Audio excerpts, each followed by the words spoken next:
Bonjour à toutes et à tous, nous vous souhaitons la bienvenue à notre webinaire Bilan social individuel, un outil de communication RH en constante évolution, qui sera animé par Audrey Nico et Rudy Prima, avec la participation d'Amandine Gérard-Deprez. Nous vous informons que vos micros sont coupés, que vous pourrez poser vos questions tout au long de la présentation dans la partie Votre question en haut à droite. Nous y répondrons à la fin du webinaire. Nous attendons encore quelques participants et allons pouvoir commencer d'ici deux, trois petites minutes. Merci.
Pour les personnes qui viennent de nous rejoindre, donc nous vous informons que vous allez assister à un webinaire Bilan social individuel, un outil de communication RH en constante évolution, animé par Audrey Nico et Rudy Prima, avec la participation d'Amandine Gérard-Deprez. Nous vous rappelons donc que vos micros sont coupés, que vous pourrez poser vos questions tout au long de la présentation dans la partie Votre question en haut à droite. Rudy, nous allons pouvoir commencer. Oui, bonjour à tous et bienvenue à ce webinaire dédié au bilan social individuel, un outil de communication RH en constante évolution. Je suis Rudy Prima, responsable du développement de la communication RH chez CSI Saint-Honoré, accompagné d'Audrey Nico, responsable équipe communication Compenben également chez CSI Saint-Honoré, et Bonjour. d'Amandine Gérard-Deprez, responsable SIRH et reporting au sein de la société EY. Tout d'abord, pour vous présenter Diosiassi, nous sommes un groupe français d'envergure internationale de courtage et de conseil auprès des entreprises. Nous accompagnons les directions générales et les directions des ressources humaines et sommes leaders en matière de santé, prévoyance, retraite collective ou encore mobilité internationale. En 2021, nous avons généré un chiffre d'affaires de 656 millions d'euros grâce à l'implication de nos 5000 salariés, dont 42% sont basés à l'international. L'activité BSI et communication RH, elle s'inscrit au sein de la division Conseil RH de CSI Saint-Honoré. Nos experts vous accompagnent également sur d'autres sujets tels que le développement des talents et stratégie formation par l'aide à exprimer le potentiel des salariés et à aussi réconcilier employabilité et besoins de l'entreprise, l'engagement et la qualité de vie au travail en proposant des démarches de QVT adaptées au contexte de votre entreprise, la rémunération globale et la mobilité internationale pour faire de votre politique de rémunération un levier d'engagement et de performance, la culture, organisation et management afin de reconnaître vos valeurs, donner du sens, rassembler et éclairer sur ce qui fait l'ADN de votre société. Et enfin, stratégie sociale pour améliorer la contribution des RH à la performance de l'entreprise. Maintenant, quelques chiffres clés sur le BSI. Donc, nous avons plus de 30 ans d'expérience dans la mise en place de projets BSI, des projets qui sont réalisés par une équipe pluridisciplinaire qui vous accompagne, donc composée de consultants en communication Copenben et RH, de graphistes, de web designers. Nous sommes une agence de communication dédiée et enfin de développeurs web. Nous sommes le premier opérateur français du BSI avec plus d'1 million de bilans sociaux individuels produits par an à destination de sociétés variées, dont 50 sont issus du CAC 40 SBF 120 ou encore de projets internationaux. Une statistique issue de nos enquêtes de satisfaction, 88 des salariés sont satisfaits de recevoir un BSI. Autre donnée, 95 des BSI sont reconduits d'une année sur l'autre, ceci mettant en avant la relation de confiance qui s'installe dès les premières années. Enfin, les données et les accès de votre projet sont sécurisés avec un processus qui répond au plus haut niveau d'exigence de sécurité et de confidentialité. L'objectif de mettre en place un BSI va tout d'abord être de promouvoir la politique de rémunération et d'avantages sociaux en apportant une vision claire et pédagogique du package de rémunération. Ensuite, ça va être de maintenir l'engagement, de fidéliser les salariés, mais aussi d'attirer les nouveaux collaborateurs. Enfin, autre objectif, ça va être de valoriser la marque employeur à travers un document qui va refléter l'identité de l'entreprise et va mettre en avant son activité. Les salariés sont toujours plus informés et en attente d'une communication toujours plus personnalisée, précise et ciblée. La mise à disposition du BSI est devenue un rendez-vous annuel dans la plupart des grands groupes et de plus en plus développé aussi au sein des PME, TPE et ETI. Retenir les talents, c'est un enjeu pour tout type d'entreprise, même les plus petites qui se lancent dans la communication RH. En effet, les packages de rémunération évoluent également dans les plus petites entreprises qui communiquent aujourd'hui sur des sujets tels que la prime Macron, la prime Covid, l'indemnité inflation, l'épargne salariale, la prévoyance ou encore la mutuelle. D'autres contraintes liées au planning, aux ressources internes, au budget, ont fait évoluer les BSI avec une approche plus adaptée, plus personnalisée.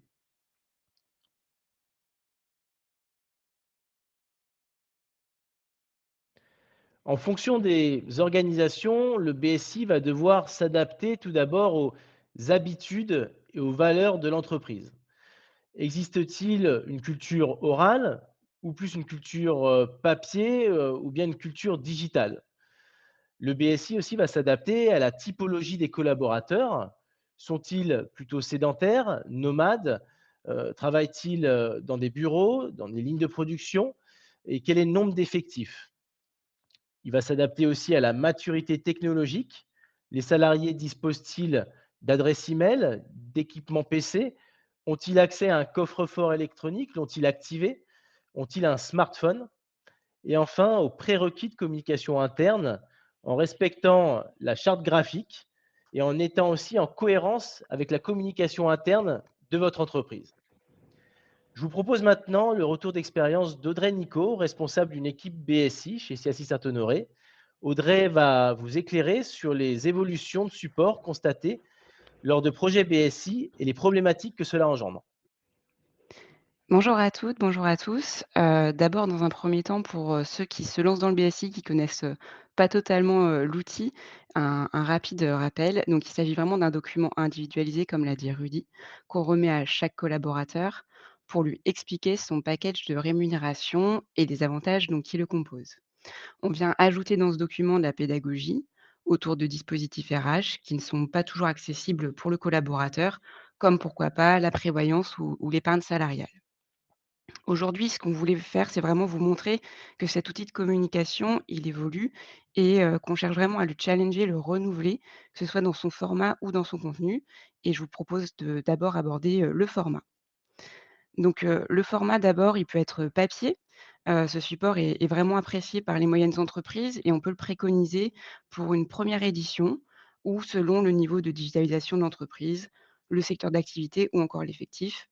On va plutôt privilégier, ce format pour des plus petites entreprises, des secteurs d'activité, où les gens n'ont pas l'habitude de se connecter, n'ont pas trop l'habitude du digital ou n'ont pas accès à un poste de travail. Le document va être remis au collaborateur en main propre ou à son domicile, ce qui va lui permettre vraiment de le manipuler, de se l'approprier. Alors on propose plusieurs formats, un livret de 6 à 8 pages au format A5 ou pourquoi pas un feuillet de 4 pages en A4. Ces formats sont toujours imprimés sur du papier issu de forêts gérées durablement, en partenariat avec des imprimeurs qui sont certifiés PEFC ou FSC, en tout cas qui répondent aux normes d'impression écologique. Mais ce qu'il y a à noter sur le format papier, c'est qu'évidemment le coût du papier, des enveloppes, de l'impression, de la mise sous pli ou bien l'affranchissement peuvent avoir un impact assez conséquent sur le budget de réalisation du BSI. Alors ce choix de support pardon, a été quand même privilégié par environ un tiers de nos clients, cette année. C'est un chiffre en légère baisse par rapport aux 2 années précédentes, mais on a quand même toujours cette demande de conserver le papier pour, environ 30 des entreprises qui se lancent dans le BSI. Et on a aussi vu finalement que certains font le choix de faire un mix papier-PDF. On va reparler du PDF juste après. On a environ 11 de nos entreprises qui ont fait ce choix, cette année. Donc le format PDF, lui, il permet de répondre à plusieurs attentes de nos clients. C'est un format digital pour une transition plutôt en douceur entre le papier et le site internet. Et c'est un format qui peut être interactif avec des onglets de navigation, des liens cliquables, des infobulles. Et surtout, on peut le mettre à disposition sur un coffre-fort électronique ou sur un outil interne. Alors à noter par contre qu'on n'a pas forcément nous un suivi statistique du chargement ou de la lecture des PDF quand ils sont sur ces solutions et qu'on peut rencontrer quelques contraintes, concernant l'interactivité, surtout face aux évolutions constantes des coffres-forts et des solutions et des navigateurs. C'est vrai qu'on a pu rencontrer ces dernières années, quelques contraintes de lecture d'éléments, cliquables, d'infobulles ou des outils de navigation. Tout comme pour le papier, on va être limité par un bord de page. Il faut donc bien penser à sélectionner en amont les sujets et les informations que vous allez souhaiter faire figurer dedans. Audrey, petite question, comment peut-on accompagner nos clients qui n'auraient pas de solution pour héberger les PDF? Alors, ce qu'on peut proposer, c'est une plateforme web dédiée. Nous, on va venir créer finalement un site web où on a juste une plateforme d'hébergement du PDF pour que le collaborateur puisse venir télécharger son document. C'est vraiment une page simple avec pourquoi pas un édito, un lien vers une enquête de satisfaction. Et cette page, elle va être accessible comme un site internet, soit par une connexion SSO, soit par une activation de compte avec un login mot de passe. On a environ un tiers de nos entreprises qui ont fait le choix du BSI au format PDF cette année, ces 3 dernières années même. Et le PDF, c'est vraiment une première étape qu'on préconise vers le digital, puisque ça permet quand même d'habituer petit à petit les collaborateurs qui étaient sur un format papier à venir, cliquer, voir un peu l'interactivité du document sur le PDF. Et alors face à la demande constante de digitalisation des entreprises, on a cherché à travailler, à faire évoluer ces et on a créé finalement, le IBSI et plusieurs fonctionnalités. Rudy, je te propose de nous présenter un petit peu justement, ces évolutions. Alors c'est vrai que le IBSI a évolué, dans le temps. Nous avons été les premiers à le créer en 2010. En 2012, nous avons lancé le premier IBSI responsive tablette, dans lequel on avait intégré, des vidéos, des accès PDF, des liens dynamiques, avec aussi en 2012 la mise en place du premier système de connexion, SSO. 2016, premier BSI dédié aux smartphones. 27 des BSI, en 2016 sont au format web. En 2017, on a créé le premier portail RH connecté, dont, Audrey vient de vous parler. 2018, lancement de l'espace manager et RH qu'on va vous détailler, un petit peu plus loin.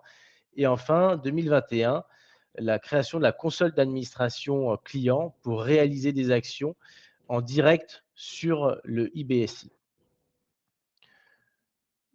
Concernant ce IBSI, donc c'est une solution qui est 100 connectée, sécurisée et multi-support. Il va donner accès, à plus d'informations aux salariés, pouvant les rediriger vers l'intranet de leur entreprise ou vers les sites partenaires.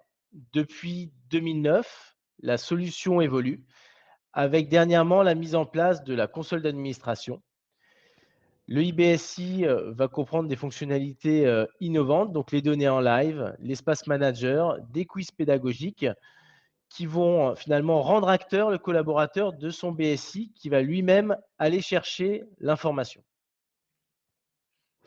Alors, le format du IBSI, on le préconise aussi pour des multi-entités et puis surtout pour des populations qui sont très connectés, mais sur des périmètres aussi qui peuvent aller, à l'international. C'est vrai que ça va être plus pratique de pouvoir développer un BSI pour plusieurs pays via un site internet plutôt que sur un format papier. Ça devient vraiment comme ça l'outil de communication RH harmonisé pour tout le groupe, qui va expliquer finalement les packages de rémunération des collaborateurs, mais aussi inclure toutes les spécificités des populations pays. Ce que je vous propose maintenant, c'est de vous faire une rapide démonstration de notre site internet, donc un site qui évidemment est, customisé pour nos clients. Là, c'est vraiment un site de démonstration. Donc, comme vous le voyez sur un site, on va trouver des éléments vraiment interactifs, une autre lecture finalement du BSI. On va retrouver des éléments qui nous semblent importants, on va en reparler un petit peu après, comme pourquoi pas le portrait social de l'entreprise pour que le collaborateur voilà, se remette dans le contexte de l'entreprise. On va trouver des éléments interactifs comme un édito vidéo. Et puis surtout, on va venir présenter un peu différemment les éléments monétaires avec toujours cet effet finalement de jeu d'interactivité, que le site soit un peu dynamique, soit un petit peu moderne et puis ensuite on va pouvoir rentrer finalement dans le détail de la rémunération pour le collaborateur.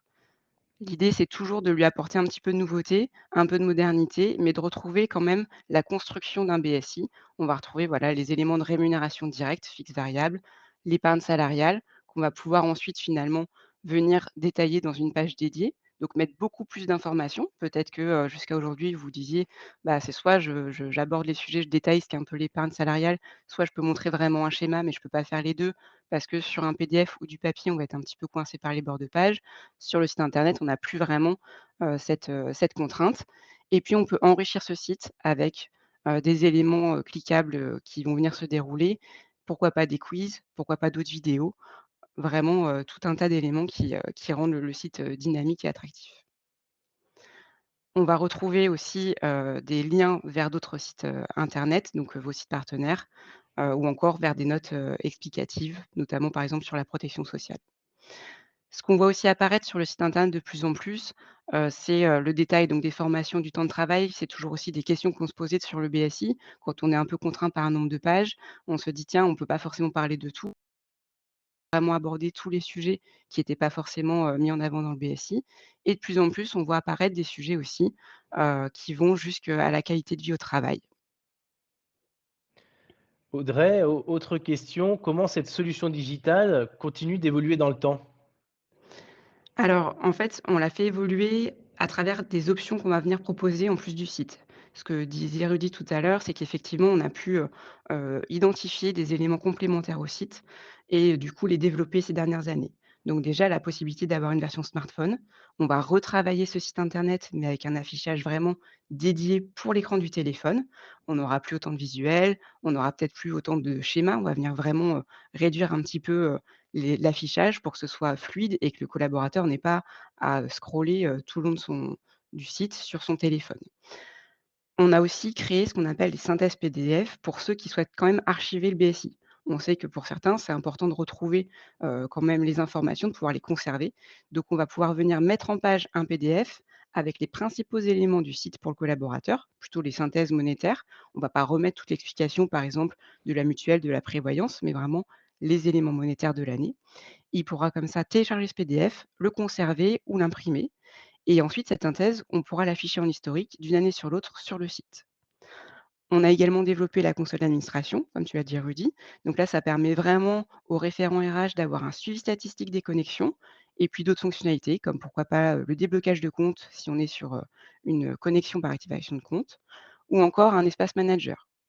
Donc il met toutes les informations de rémunération de son équipe, de ses collaborateurs et il va pouvoir regarder un petit peu, ce que contient le BSI finalement de ses collaborateurs, avoir un résumé de ce que va retrouver le collaborateur dans son BSI.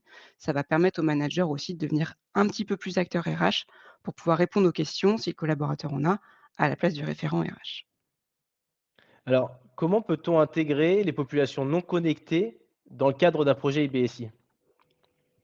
Alors tout d'abord pour se connecter.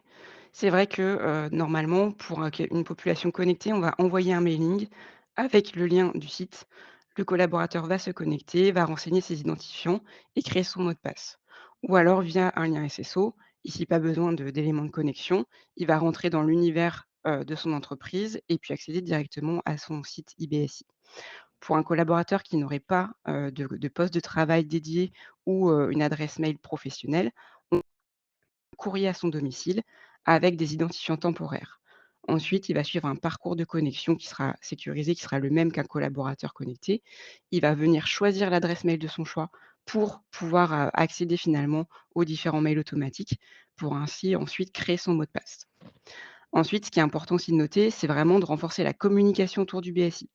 On va proposer une campagne de communication qui est un petit peu différente du papier ou du PDF. Ici, on va la renforcer par, pourquoi pas, la mise en place d'un teasing en 3 temps. Donc vraiment, en amont de l'ouverture du site, on va proposer 3 échéances pour apporter, l'information que le site va arriver, que ce BSI va arriver et puis pour expliquer un petit peu les fonctionnalités que va retrouver le collaborateur sur ce site.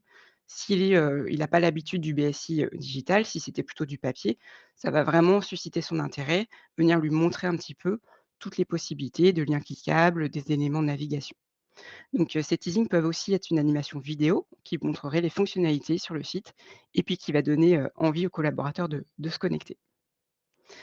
Donc on l'a vu sur le site, on peut l'enrichir finalement, avec d'autres informations que juste les éléments monétaires et c'est vrai qu'au-delà du format, finalement le contenu, il faut le faire évoluer aussi, d'une année sur l'autre, c'est vraiment important puisque si le collaborateur retrouve à chaque édition les mêmes textes, il va risquer de se lasser et ne plus lire le document. Chaque année, nous, on va proposer des nouveaux sujets à mettre en avant sur le BSI, sur les différents thèmes, mais aussi au regard de l'actualité RH. Ces dernières années, on a eu, par exemple, des nouveaux sujets comme le prélèvement à la source, le 100% santé, mais aussi on a eu l'apparition de nouvelles primes.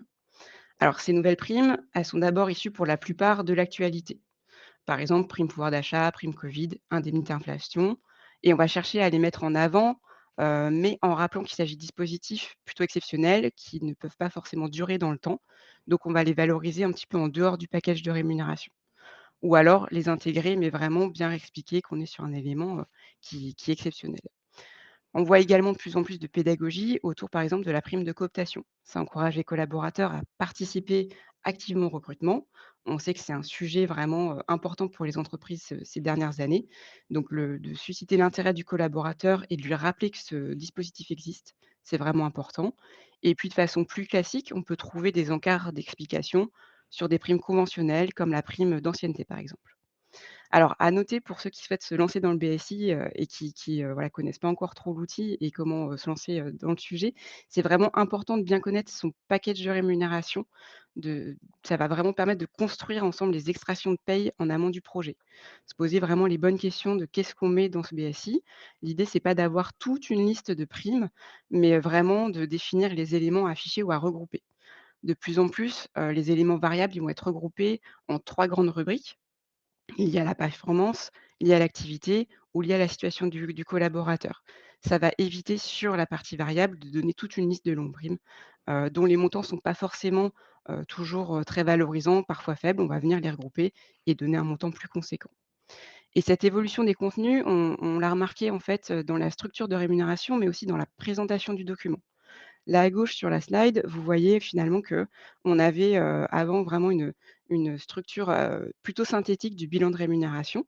C'est vraiment la page la plus importante du BSI. On venait, valoriser, le pôle rémunération fixe, rémunération variable, l'épargne salariale, pourquoi pas la part employeur à la protection sociale et ensuite on est détaillé dans les autres pages tous les éléments de rémunération, de ces différents pôles de primes de ces différents pôles de rémunération, pardon. Là, c'est depuis ces dernières années, en fait, on est venu Karine, je veux bien que tu reviennes sur la page précédente, s'il te plaît. Ces dernières années, en fait, on a plutôt eu tendance à venir détailler directement dans ce bilan de rémunération toutes les primes pour ensuite favoriser finalement plus de place dans le BSI sur la pédagogie, sur d'autres sujets et du coup, ça va vraiment permettre de pouvoir aborder, des nouveaux sujets. Donc ainsi, les entreprises, elles vont faire le choix finalement d'aller sur des sujets qui ne concernent plus uniquement que l'avantage monétaire, mais aussi, comme on l'a vu sur le site, pourquoi pas la QVT, les valeurs ou encore la politique RSE. Et ces sujets, ils sont devenus des leviers d'attractivité. Le collaborateur, il doit se sentir fier de son entreprise. On n'est plus uniquement sur, rendre attractif un bilan de rémunération ou un package de rémunération, mais aussi finalement le bien-être dans l'entreprise, les actions que l'entreprise va mener, ses engagements.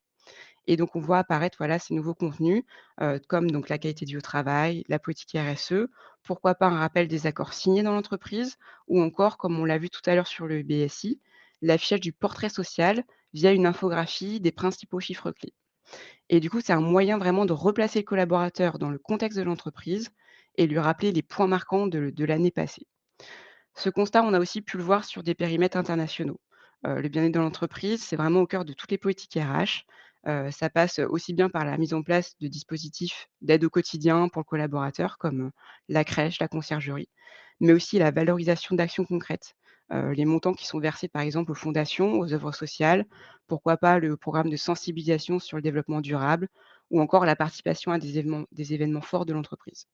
Et cette tendance, elle a été renforcée, l'année passée, notamment avec la mise en avant des actions qui ont pu être menées pendant la crise sanitaire. On a vraiment dédié des pages complètes sur tous les dispositifs qui ont été mis en place pour aider le collaborateur. Alors pour parler un peu de ces nouveautés, on a convié à notre présentation donc Amandine Gérard-Depré qui est, donc responsable SIRH et reporting chez EY. Amandine, merci d'être là ce matin. Est-ce que dans un premier temps, vous pourriez nous rappeler un petit peu le contexte du BSI chez EY? Oui, bonjour à tous. Donc, en quelques mots, effectivement, je suis responsable SIRH et reporting chez EY et nous travaillons avec mon équipe depuis plusieurs années à la production du BSI, accompagné de SIA Saint-Honoré. Aujourd'hui, notre BSI s'adresse principalement aux collaborateurs en contrat en France, en CDI et qui sont présents au moins 9 mois sur l'année ciblée par le BSI, sachant que nous, notre BSI est par année civile. Le BSI est adressé à nos collaborateurs, pour la 6e année consécutive. Nous avons eu 7 éditions car la première année, nous avons fait le choix de faire un pilote sur une population plus restreinte pour voir un petit peu comment la mayonnaise allait prendre, si je puis dire. Comme ça a très, très bien marché, nous avons refait une 2e édition la même année, qui s'adressait à toute la population ciblée. Depuis le début, nous avons fait, le choix d'un PDF, interactif qui permet de combiner des informations statiques telles que les données individuelles liées à la rémunération ou autres des collaborateurs et puis, ça combine aussi des informations dynamiques accessibles soit, via des liens vers nos intranets, ou vers des organismes externes. Et le BSI est déposé à date, dans un espace, électronique personnel, notre coffre-fort, ce qui garantit, la confidentialité et la sécurité du document. Et alors, très tôt, vous avez fait le choix de finalement intégrer des sujets autres que ceux de la rémunération. On voit dans votre BSI des sujets liés vraiment à la QVT, à la diversité inclusion. Est-ce que vous pourriez nous expliquer pourquoi vous avez fait ce choix? Oui, effectivement, pour EY, il est important de mettre en avant, au-delà du package de rémunération et des avantages proposés, d'autres sujets ou d'autres actions, qui sont mises en place chez EY, soit du fait de l'actualité, soit du fait de nos engagements sociétaux forts. Les thématiques principales additionnelles, que nous avons, choisi d'intégrer dans notre BSI sont la diversité et l'inclusion, tout ce qui tourne autour du handicap et des actions, menées sur ces sujets-là. Nos engagements sociétaux, que ce soit par notre fondation, par nos journées pro bono, et aussi tout ce qui est en lien avec le bien-être au travail. Nous avons beaucoup d'accords, notamment dans nos bureaux en région, par exemple avec des ostéopathes qui viennent au bureau pour proposer des séances d'ostéopathie. Sur nos bureaux à Paris, on a un ophtalmo qui est présent, 2 fois par mois et qui permet du coup de faire vérifier sa vue et après d'avoir des ordonnances, et cetera. Donc, on essaie vraiment de mettre en avant tout ce qui est mis en place au sein d'EY pour aider le collaborateur dans son quotidien. Nos populations ont des agendas, quand même très chargés et le fait de pouvoir se dire: «J'ai un service d'ophtalmo, j'ai la conciergerie bien sûr qui est dispo tous les jours et j'ai différents services», voilà, ça contribue au bien-être. Donc ça, c'est important. Sur tout ce qui est engagements sociétaux, c'était vraiment important pour nous car on a des collaborateurs aujourd'hui qui sont vraiment impliqués et sensibles sur ces sujets d'engagement. Ils sont très en demande de savoir ce que fait EY en interne comme en externe et sur quelles actions ils pourraient, eux, s'engager au sein d'EY, à titre individuel ou même collectif. Parfois, on a des choses aussi menées, au sein d'équipes. On a, là, des engagements aussi sur tout ce qui est, écologie et on a beaucoup de demandes de nos collaborateurs, et je pense que ça fera certainement l'objet, d'une thématique l'année prochaine dans notre BSI. Et de manière bien évidemment plus globale, tout ça s'inscrit, dans notre politique RH. Tous ces éléments constituent ce qu'on appelle la value proposition d'EY.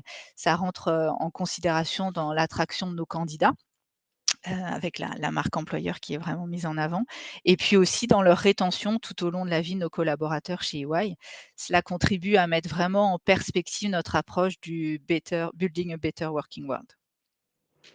Alors vous le disiez, vous allez aborder, des nouveaux sujets. Comment vous challengez justement en interne ces sujets chaque année finalement?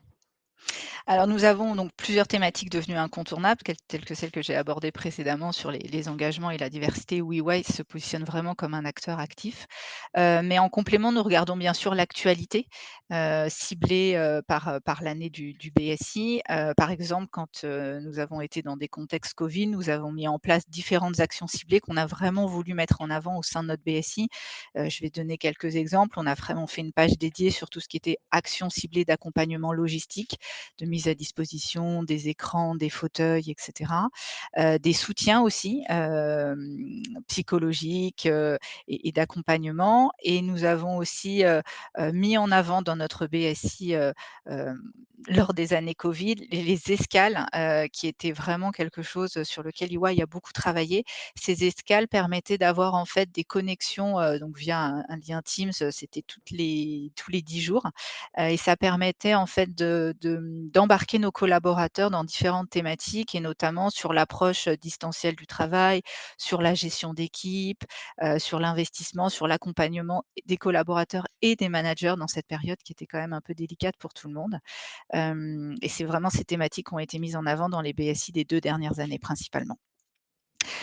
La formation, est aussi, une thématique qu'on n'a pas mis au tout début, alors vraiment pour des soucis organisationnels parce qu'on changeait d'outil de formation et nos données, voilà, nécessitaient un petit nettoyage avant de pouvoir être exploitées, de manière optimale. Mais la formation est très vite devenue aussi une thématique, qui prend de plus en plus de place. Donc en fait, à l'individu, on donne les informations relatives aux formations suivies dans l'année, ainsi que les certifications individuelles qu'il a obtenues sous forme de badge.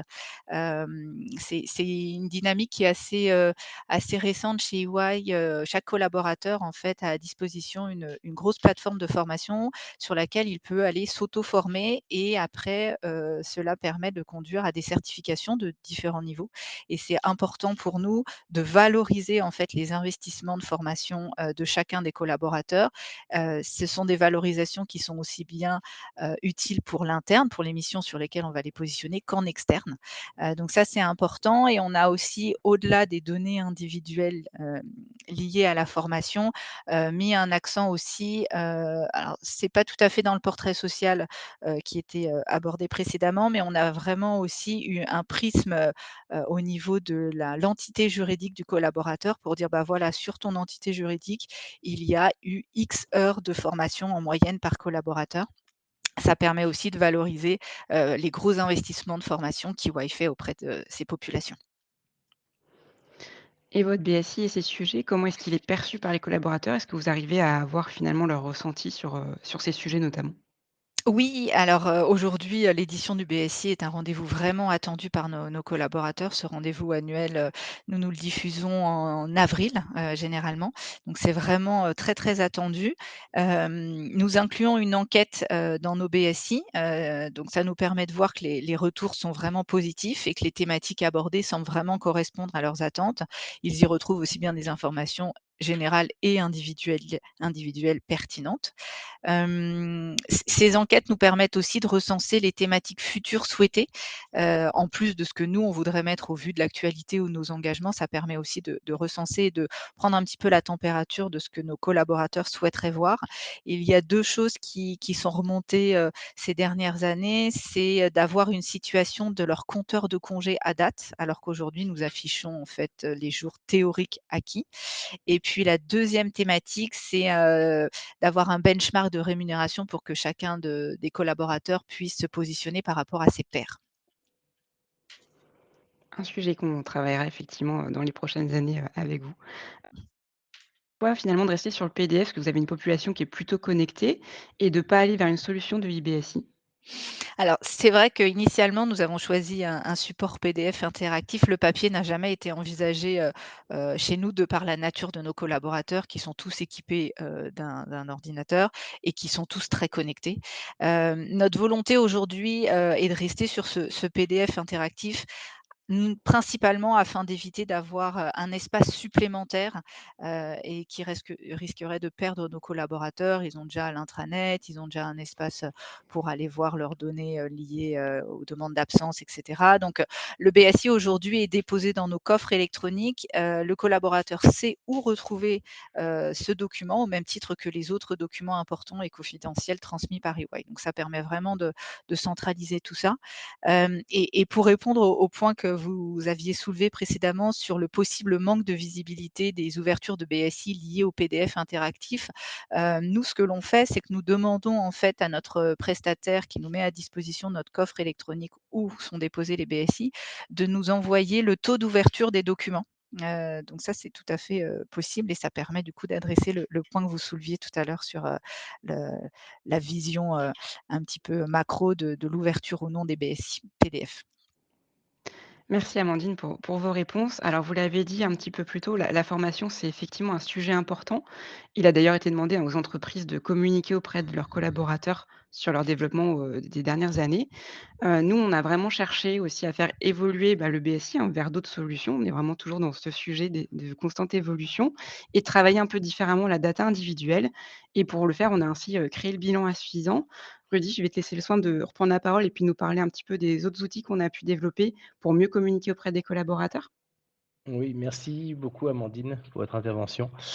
Alors en effet, oui, le BSI évolue dans le temps et il peut, aujourd'hui être détourné afin de couvrir des populations ou des thématiques différentes. Nous avons notamment mis en place des BSI pour des populations stratégiques, comme les cadres dirigeants, avec des focus spécifiques sur l'actionnariat salarié, par exemple. Autre population, celle des expatriés, avec intégration dans le BSI d'une courbe du brut au brut, pays de référence jusqu'à pays de destination, ou encore la population des commerciaux.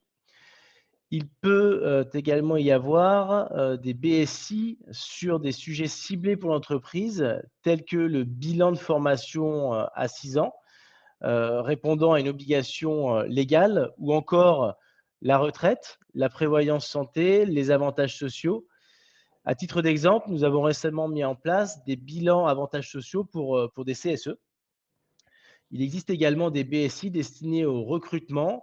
On les appelle, les welcome BSI ou les promesses salariales individuelles. Ce sont des BSI génériques et conçus par métier référent pour mener les entretiens de recrutement et attirer les candidats aux nouveaux talents. Pour conclure, ce qu'on peut dire, c'est que le BSI, c'est finalement un outil de communication RH qui se renouvelle. Donc l'utilisation de la data est un réel enjeu des fonctions RH pour mieux recruter, mais aussi fidéliser leurs salariés. On va maintenant vous laisser, la place pour, nous poser des questions auxquelles on se fera un plaisir de répondre, Audrey, Amandine et moi. Karine, y a-t-il des questions? Oui. Est-ce que vous m'entendez là? Oui, Oui. on t'entend. Oui. Donc j'aurais une première question donc pour Amandine. Quelles sont les parties prenantes dans le projet BSI pour EY? Alors, le SIRH bien sûr, puisque, c'est nous qui centralisons et fournissons toutes les données, individuelles et transmettons la base de données, à SIA Saint-Honoré. Les équipes paye, Notamment, on parlait tout à l'heure, des différentes primes, des différentes rubriques de primes, qu'on agrège pour, pas donner une liste à la Prévert. Donc les équipes paye sont bien sûr impliquées et les équipes RH que l'on mobilise aussi pour toute la partie testing. Pour bien vérifier du coup que les informations, correspondent bien à l'individu. Notamment, en fait, ce que l'on fait nous, c'est qu'on prend, généralement ce qu'on appelle 50 profils un peu classiques et atypiques, ce sont nos VIP et on focalise vraiment nos sessions de test sur ces profils, voilà, qui ont, au niveau, des informations, bah, le minimum, le maximum ou qui, sont basés dans des entités ou dans des bureaux particuliers qui ont des spécificités, ce qui permet d'avoir une couverture des tests importante. Donc ces équipes-là sont très impliquées. Notre DRH, bien évidemment, notre directrice des ressources humaines pour la validation des thématiques, de l'année. Les équipes RH formation et diversité par rapport, aux informations, de leur page dédiée. Et puis en dehors de la RH, on a aussi les équipes techniques, qui nous accompagnent pour la mise en place des espaces d'échange sécurisés et les équipes communication pour travailler sur le plan de communication aussi avec, SIA Saint-Honoré, au moment du plan de com, principalement. Mer merci. Une question donc pour l'équipe d'IOCACI. Quand démarrent vos projets et quand, se livrent-ils en moyenne? Un projet web a-t-il la même durée qu'un BSI imprimé? Alors je vais prendre la question. C'est vrai qu'on a plutôt, l'habitude de démarrer à l'automne pour pouvoir livrer finalement les projets, au printemps. Donc l'idée, c'est de démarrer, voilà, au courant, octobre-novembre pour pouvoir ensuite livrer vers mars-avril. Il faut vraiment avoir en tête qu'un planning va être plutôt, contraint par, la remise de la base de données, hein. C'est un peu l'élément finalement important dans le BSI, c'est de savoir à quel moment vous aurez la possibilité de déposer une base de données pour qu'on puisse travailler dessus et injecter ensuite les données dans le BSI. On sait que, avant, début janvier, c'est compliqué, mais en tout cas, se dire que les premières bases qui arrivent, chez nous en janvier vont entraîner une livraison du BSI plutôt, courant mars et ensuite, découler, en termes de planning. Il faut vraiment, voilà, garder, en tête que ce planning dépend de cette mise à disposition des données par vos soins. Après sur la question d'un projet IBSI par rapport à un autre projet, on est finalement plus ou moins sur un planning identique, mais ça dépend plus du périmètre finalement du BSI. Par exemple, un projet multi-entité, qu'il soit en papier, en PDF ou en IBSI, va être forcément plus conséquent à mettre en place puisque, plus de parties prenantes, donc un peu plus de temps à concevoir pour les contenus, pour, les maquettes et puis pour travailler sur les données.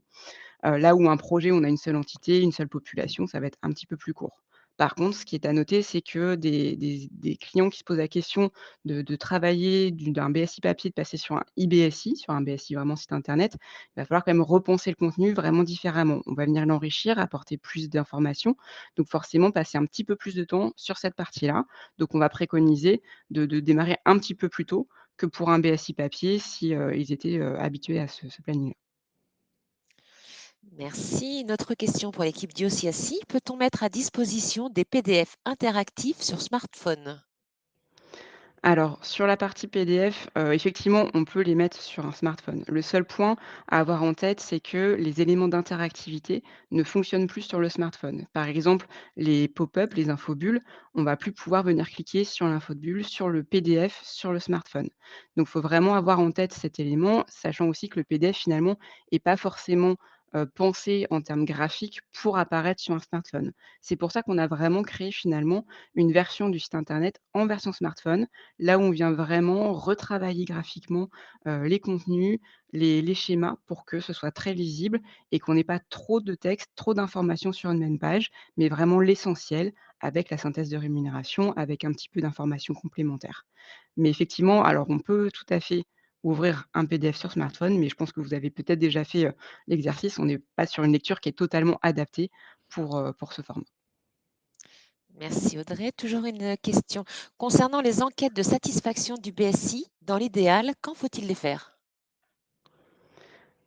Alors sur, les enquêtes de satisfaction par rapport au BSI, effectivement, c'est important de pouvoir mettre en place ce type d'enquête parce que ça permet d'enrichir finalement d'une année sur l'autre le BSI. On va pouvoir prendre les retours des collaborateurs pour, savoir comment faire évoluer l'outil et l'idée, c'est vraiment sur un par exemple, un site internet de pouvoir laisser l'enquête en parallèle du site. Donc vraiment avoir un bouton que le collaborateur va venir cliquer sur lequel le collaborateur va venir cliquer pour pouvoir répondre finalement à cette enquête et puis faire des relances. L'idée, c'est que cette enquête, elle soit menée finalement au moment de la remise des BSI et ensuite de pouvoir faire quelques relances dans l'année. L'idée, c'est pas de passer un an sur l'enquête, mais en quelques mois, sur un trimestre, finalement, pouvoir prendre un petit peu la température pour ensuite, pouvoir, restituer cette enquête. Merci. Alors, il n'est pas toujours simple de gérer des IBSI d'un groupe avec des services différents proposés par site. Avez-vous des conseils pour gérer cette complexité? Alors le conseil qu'on aurait pour, un multi-entité ou multi-pays, c'est un peu le même schéma, c'est d'avoir en fait un référent dans chaque entité. Ça permet vraiment de pouvoir, échanger avec le référent de cette entité. En fait, on va construire finalement tout d'abord un peu une trame qui va être globale pour l'ensemble du groupe et ensuite avec chaque référent entité, on va venir s'attacher à vraiment, customiser, si je puis dire, le contenu pour l'entité. On sait que les packages de rémunération que les avantages, que même certaines pratiques sont pas les mêmes d'une entité à l'autre. Donc du coup, on va vraiment venir travailler avec le référent d'entité pour venir vraiment, concevoir quelque chose de beaucoup plus individualisé, beaucoup plus personnalisé pour cette entité. Mais l'idée, ça reste de rester d'être vraiment dans un projet mutualisé avec, une approche graphique, un planning et puis une base de données qui soit pensée, vraiment de façon mutualisée, donc groupe. Mais dans les contenus, vraiment, pouvoir personnaliser un petit peu plus par entité. Merci. Quelles informations mettez-vous à disposition des managers et RH dans l'espace manager du IBSI? Oui, je Alors continue sur les je peux te réponses? répondre, non, non, sur, l'espace manager. En fait, il y a 2 parties qui sont à la disposition, des managers ou des RH. La première, ça va être, un accès au BSI, de, leurs salariés, donc des salariés, sous leur responsabilité, avec une possibilité de neutraliser certaines données. C'est-à-dire que certaines entreprises ne souhaitent pas porter, à la connaissance de tous les managers, l'intégralité des éléments, disponibles, dans la base de données. Donc on peut, dans ce cas-là, neutraliser certaines données. Autre fonctionnalité, celle d'un tableau de bord qui va venir apporter, des informations statistiques, donc moyennes, médianes, sur les éléments de rémunération, phares de votre package de rémunération. Donc, la moyenne de votre, rémunération fixe, la moyenne de votre, variable, voilà, moyenne des éléments, vraiment types de votre package de rémunération et également, la possibilité d'avoir, un focus sur, chaque élément de rémunération dans un tableau récapitulatif de votre équipe.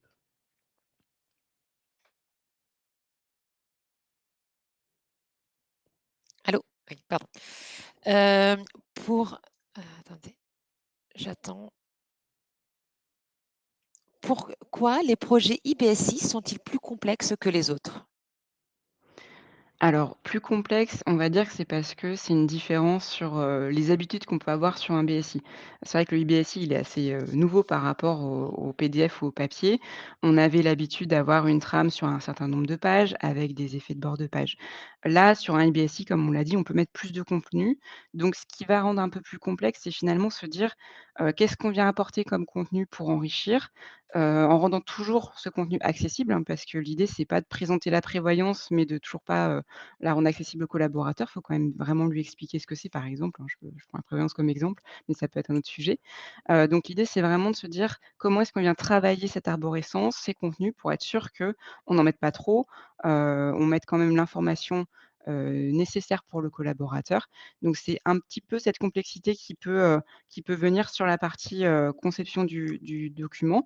Après, ce qui peut être plus complexe aussi, ça va être vraiment pour le coup le côté IT, puisqu'on sait que nos entreprises, verrouillent de plus en plus, hein, la partie IT, ces dernières années. Donc effectivement, il faut bien préparer en amont cette partie, penser à bien ouvrir, donc whitelister, les différentes adresses mail, pour envoyer donc les mailings, pour envoyer les relances, pour, toute la partie mot de passe. Il faut bien penser à vérifier qu'on puisse accéder dans l'univers de l'entreprise ou qu'on puisse voilà, qu'on ne bloque pas certains éléments pour le collaborateur.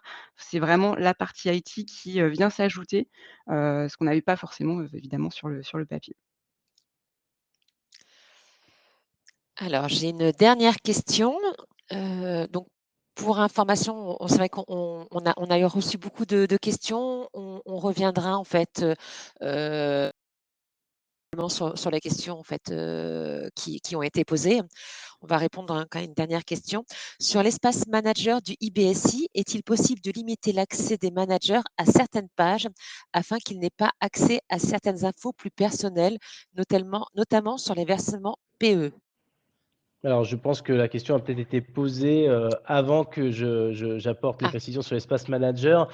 Mais oui, en effet, il est possible, dans l'espace manager de neutraliser, un certain nombre d'informations et si on veut neutraliser, une page ou en tout cas rendre, nulles certaines données, les masquer, on peut tout à fait le faire. Donc la réponse est oui. écoutez, merci beaucoup. Donc on a bien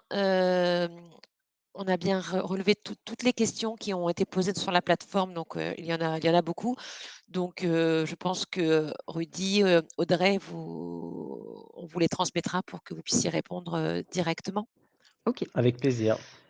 En attendant, donc juste donc pour info, nous allons vous envoyer dans la journée un petit questionnaire, en fait, une petite enquête de satisfaction concernant ce webinaire. Si vous pouviez y répondre, cela prendra 2-3 minutes, en fait. Merci à tous Bah, pour merci à votre tous. participation. Merci Amandine, de vous être joint à nous, pour ce webinaire et puis, à bientôt et on attend vos questions, qu'elle répondra avec plaisir. Merci à Merci, tous. avec plaisir. Merci beaucoup, bonne journée. Bonne journée. Au revoir.